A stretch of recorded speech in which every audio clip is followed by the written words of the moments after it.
Olá pessoal, tudo bom com vocês? Eu me chamo Karina e agora eu vou abordar um pouco com vocês sobre as serpentes. Então, a gente vai primeiramente conhecer alguns termos que a gente costuma falar, muitas vezes não sabemos o significado, e o mais comum deles é cobra. Eu tenho medo de uma cobra, mas o que é uma cobra? A cobra, ela designa qualquer serpente venenosa ou não, ou seja, ela vai abranger esse termo como quanto às serpentes venenosas e as não venenosas e as peçonhentas, certo? Ofídio. Eu acho que muitos de vocês não sabem ou ainda não ouviram esse termo. E se já ouviram, relacionam com o termo de acidentes ofídicos. E isso é totalmente correlacionado. Do diminutivo de office designa as serpentes. Não apenas as serpentes como acidente ofídico. É um termo diferente. Acidente ofídico é uma coisa, ofídio é outra. Ofídio são as serpentes. E víbora. Com certeza vocês já ouviram em um termo de novela ou em uma música. Víbora, do latim vípera, uma contração de vivípora. Nos países latino-americanos, designa as serpentes peçonhentas em geral, ou seja, apenas as serpentes peçonhentas. As serpentes venenosas e as não venenosas, elas não entram no termo de víboras. E répteis. Mas os répteis, eles não são apenas as cobras. Então, não são. O termo réptil, ele vem do latim reptum e significa rastejar, ou seja, todo aquele animal que rasteja, ele pode ser considerado o grupo dos répteis. E o grupo da ciência que estuda os répteis é denominado herpetologia, que significa também réptil. E serpente também, que é um dos termos mais comuns, segundo a cobra, que a gente utiliza para estudar, para colocar em artigos e encontrar informações sobre as cobras, é serpente.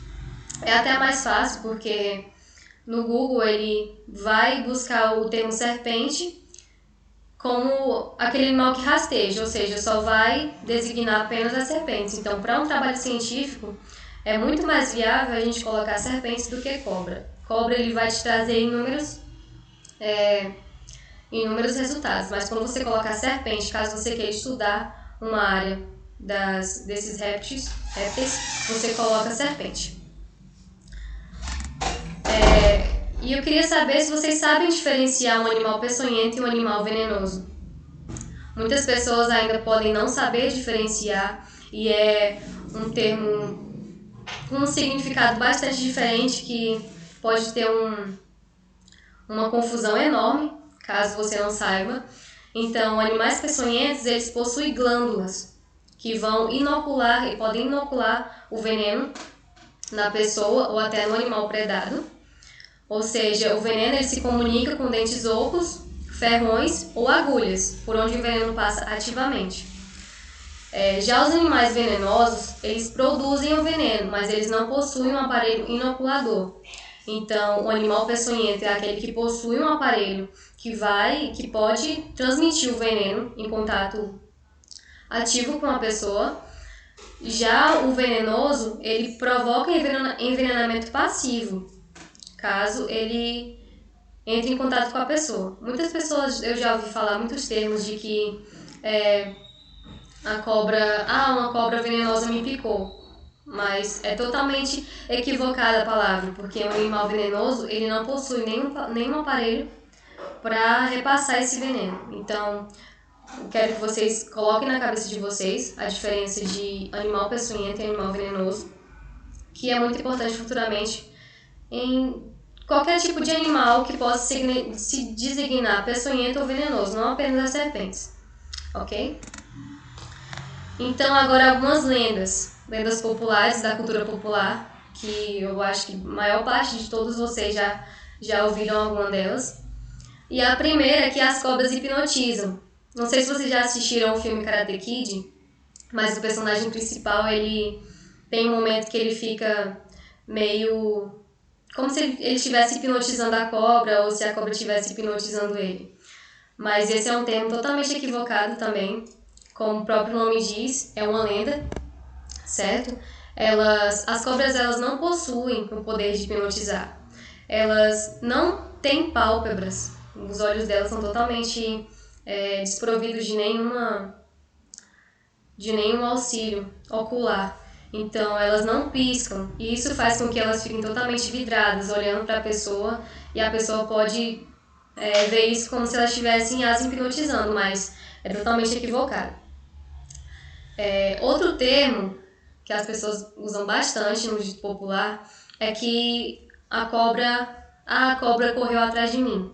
Eu estava no sertão e a cobra começou a correr atrás de mim, mas outro termo totalmente equivocado, porque as cobras não têm capacidade de correr, tanto por não possuírem pulmão para acumular o ar dentro do seu organismo, e por também não ter o aparelho para correr. Ela não tem pés e não tem patas, e isso faz com que esse termo seja totalmente equivocado. Se uma pessoa chegar para você e falar: uma cobra correu atrás de mim, você a corrige. A cobra não correu atrás de você, ela apenas rastejou.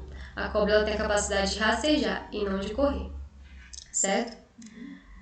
E outro termo totalmente que eu acho que vocês já assistiram filmes também. Bastante filmes trazem muitas lendas sobre as serpentes, sobre cobras e até mesmo de outros animais. Eu, quando eu era pequena, eu assistia muito Anaconda. E eu ficava com muito medo desse filme ser real, daquela cobra daquele tamanho existir. Mas vendo alguns relatos já de imagens de sucuri enormes, que a gente sabe que tem na vida real, sucuri muito grandes, mas elas não têm capacidade de engolir um boi, certo? Então, a sucuri engoliu um boi. A sucuri engole um boi? Não, ela não engole, certo? Por maior que seja essa sucuri, ela apenas consegue ingerir uma capivara, um porco, um cachorro. Se vocês procurarem algumas imagens, eu não quis trazer porque elas são um pouco fortes demais. Mas se vocês procurarem no Google uma imagem de uma serpente, de uma sucuri engolindo um animal, vocês vão encontrar inúmeros resultados, certo? Até mesmo de um homem.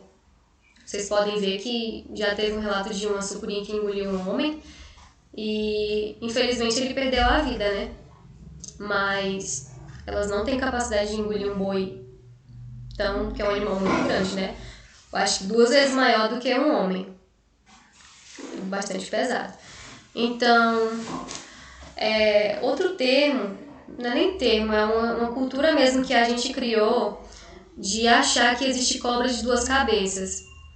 Mas eu já vi no interior, um tio meu matou uma cobra de 2 cabeças, eu vi ela no chão. Não assim com 2 cabeças uma ao lado da outra, mas em uma ponta e a outra na outra. É um termo totalmente equivocado. Eu queria tirar da cabeça de vocês que não existe cobra de 2 cabeças. O animal conhecido como cobra de 2 cabeças, ele é na verdade um lagarto desprovido de membros locomotores. Então, é um lagarto mal desenvolvido, podemos dizer. Ela não é uma cobra de 2 cabeças. Então, ela apenas usou essa sua característica e modificou, apresentando como um mecanismo de defesa. Por ser muito pequeno, a cauda dele se assemelha muito a uma serpente, certo? Então é como se ele utilizasse desse seu formato para se defender de outros animais e não ser predado, certo? E outra coisa, utilizando mais uma vez desenhos ou filmes, como por exemplo o Pica-Pau. Não sei se vocês já assistiram, que a cobra estava dançando ao som da flauta. Tem um rapazinho, não só no Pica-Pau, em inúmeros desenhos tem essa questão. A cobra está dançando ao som da flauta. É muito bonita, a gente até pensa que ela está sendo hipnotizada e realmente dançando. Isso acontece porque as serpentes são praticamente surdas. Elas não possuem muita capacidade de escutar música ou uma pessoa falando. E o encantador da serpente, ele fica tocando como se ela estivesse dançando realmente ao som da flauta, isso não está acontecendo. Então, o que acontece é um recurso utilizado pelos encantadores de ficar como se fosse: gente, pelo amor de Deus, não acredito que vocês fizessem comigo, não. Vocês Vocês vão ter que dar um jeito de cortar esse vídeo aqui, não falar com vocês de novo, não. Então a cobra não dança ao som da flauta, certo? Elas apenas vão ficar imitando o movimento que o encantador faz. Vocês podem perceber que ele sempre fica fazendo um movimento e a cobra vai fazendo aquele mesmo movimento. Então ela não está dançando junto com o rapaz que está tocando a flauta, certo? Ela está apenas repetindo o movimento que ele está fazendo.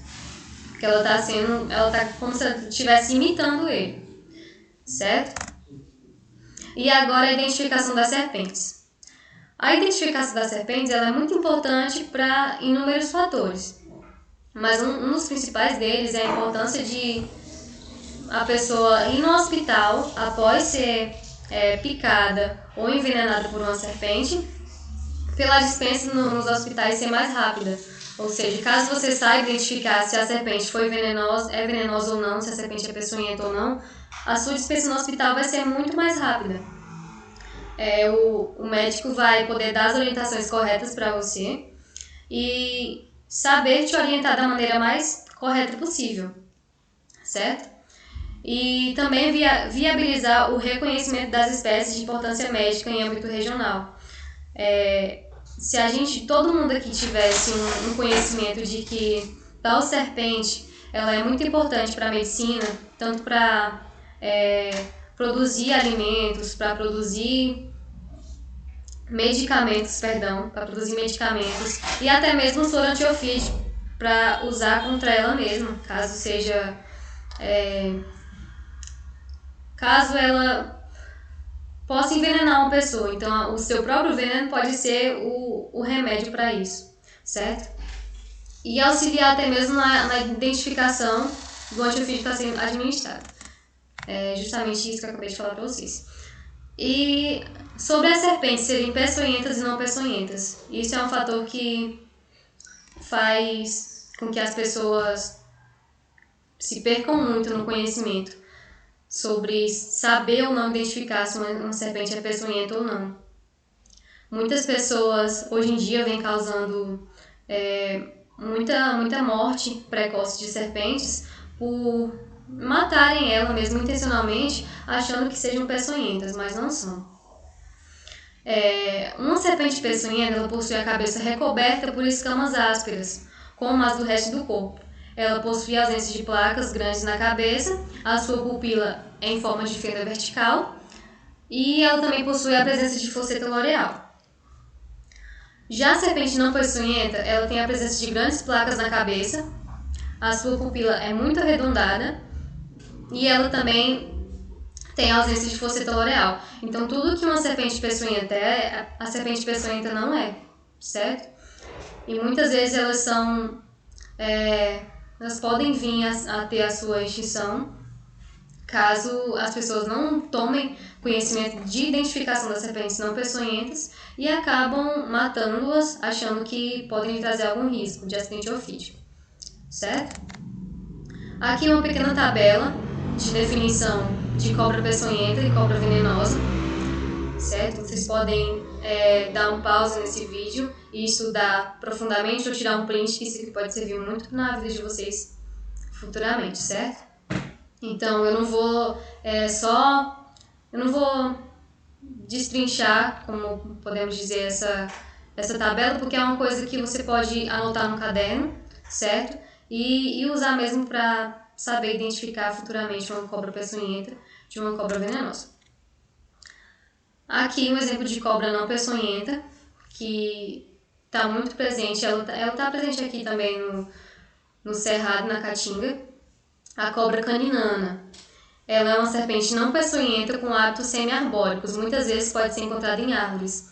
A caninana ela é um exemplo de serpente não peçonhenta, que as pessoas têm medo. Eu acho que esse pessoal mais antigo, eles não sabem identificar realmente as serpentes não peçonhentas e eles veem uma cobra e vão querendo logo matar, porque eles acham que aquela serpente pode lhe trazer algum mal, sendo peçonhenta ou não, certo? Então a caninana, seu nome científico, Epilas purpuratus, certo? A cobra cipó, também muito encontrada aqui no Cerrado na Caatinga. É uma serpente também não peçonhenta, com hábitos semi-arbóricos, ou seja, ela fica em muitas árvores. E seu nome vulgar vem da sua coloração, pois se camufla nas árvores, confundindo-as com o ambiente.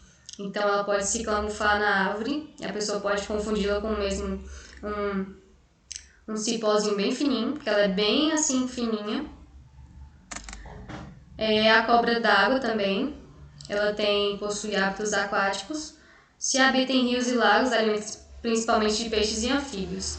Então é uma cobra não peçonhenta. Você pode até estar em uma cachoeira, estar em um lago tomando banho, e se você vê, você não tem necessidade de matá-la. Só, assim, espantar para que ela vá embora, mas ela não vai te causar nenhum risco caso ela chegue perto de você, entendeu? E a falsa coral, o nome próprio já diz, ela é uma falsa coral. Então ela é uma serpente não peçonhenta, possui hábitos noturnos e imita o colorido de corais verdadeiras. Mas eu não tenho como saber identificar um coral falso da coral verdadeira. Existem muitos relatos que, até mesmo na internet, no Google, que vocês podem ver a diferença. Essas partezinhas pretas da coral falsa, elas são bem maiores do que a coral verdadeira. Ela tem essas partezinhas menores da coral verdadeira, certo? E basicamente a coral verdadeira ela não possui muitos registros aqui no Nordeste, onde a gente mora. E a jiboia, uma serpente muito grande, também não peçonhenta. Não sei se a maioria do pessoal que está no minicurso assistindo essa aula é aqui da cidade de Pedro II, mas há alguns meses atrás, acho que não faz nem um mês, um grupo de pessoal que estava na cachoeira, eles encontraram uma jiboia morta na cachoeira do Urubu Rei. E eles tiraram foto, a jiboia tinha mais ou menos o tamanho do rapaz, era 1,70 m e pouco, era muito grande.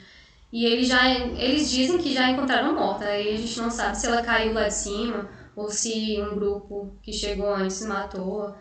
Mas é uma cobra realmente muito bonita, enorme, ela era muito bonita. Ela não estava com sinais de machucado, só apenas perto do seu rabo. Mas ela era muito grande, realmente muito grande e muito bonita. E todas as serpentes, elas possuem Cada serpente ela possui um real significado na ecologia dos animais, na sustentabilidade da cadeia alimentar. A sucuri também, outra serpente não peçonhenta muito comum. Ela possui hábitos semi-aquáticos, muito encontrada em rios e lagos também. É uma cobra também bem grande, que pode ser confundida com uma cobra peçonhenta pelos seus hábitos serem muito parecidos. Então, muitas cobras imitam, não só a coral falsa da coral verdadeira. Muitas cobras elas imitam os hábitos de outras cobras para se defenderem e não serem predadas por outros animais, certo? A cobra verde também, muito encontrada aqui em interiores próximos à cidade, município de Pedro II. Esses dias o pessoal até de um grupo que eu faço parte, eles encontraram muitas, como se fosse um ninho de cobras verdes em um local, em um interior aqui próximo. Então a gente está tentando tirar o máximo de foto e estudar o máximo essas cobras verdes aqui da região, entendeu? Mas elas são serpentes também não peçonhentas.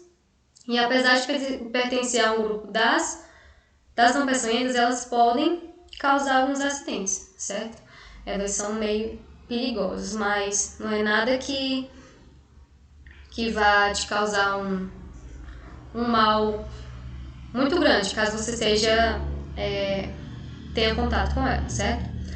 Então aqui basicamente foi só isso, mas eu queria deixar aqui para vocês alguns procedimentos, caso você entre algum dia em contato com alguma cobra peçonhenta ou com alguma cobra não peçonhenta e não saiba identificar.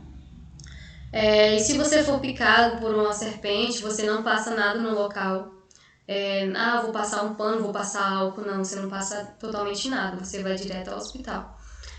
Não ingerir cachaças, álcool, chás de cura. Mas minha avó diz que chá tal cura o envenenamento de serpente. Não, mas você não faz mais isso, ok? Você não faça isso, você vai procurar o médico. É sempre a primeira alternativa que você tem que manter na cabeça, certo?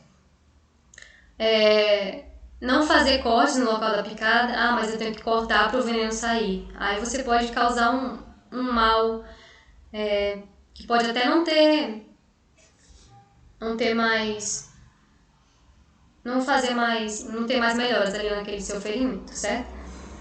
Não tentar chupar ou sugar o veneno da pele. Eu já vi em inúmeros vídeos o rapaz sendo picado por uma serpente e o outro tentando sugar aquele veneno. Tem inúmeras piadas e vídeos também que se referem a isso, sabe? Se foi picado por uma serpente, tem que chupar o veneno daquele local para sair aquele negócio dali, né? E o correto é lavar o local com água corrente, certo? Então você fica lavando o local com água e não vai pressionar, não vai apertar, não vai pedir para alguém, sei lá, tentar tirar aquilo ali da sua pele, que vai apenas piorar. Então você tem que manter a calma, fazer pouco esforço, não se esforçar muito, fazer o mínimo de esforço possível e procurar ajuda médica. E uma pergunta que eu queria deixar aqui para vocês é se vocês sabem qual a importância de preservar o habitat natural de uma serpente para ela não te causar um acidente ofídico, uma serpente peçonhenta ou não peçonhenta. Então, eu queria deixar aqui a pergunta para vocês, que é... Eu sou do programa. Não sei. Não tem não. Certo? É isso aí. Terminou. Como é que eu desligo? Ele pode... É 15 minutos pra cada. É aqui mesmo. Encerrar OBS.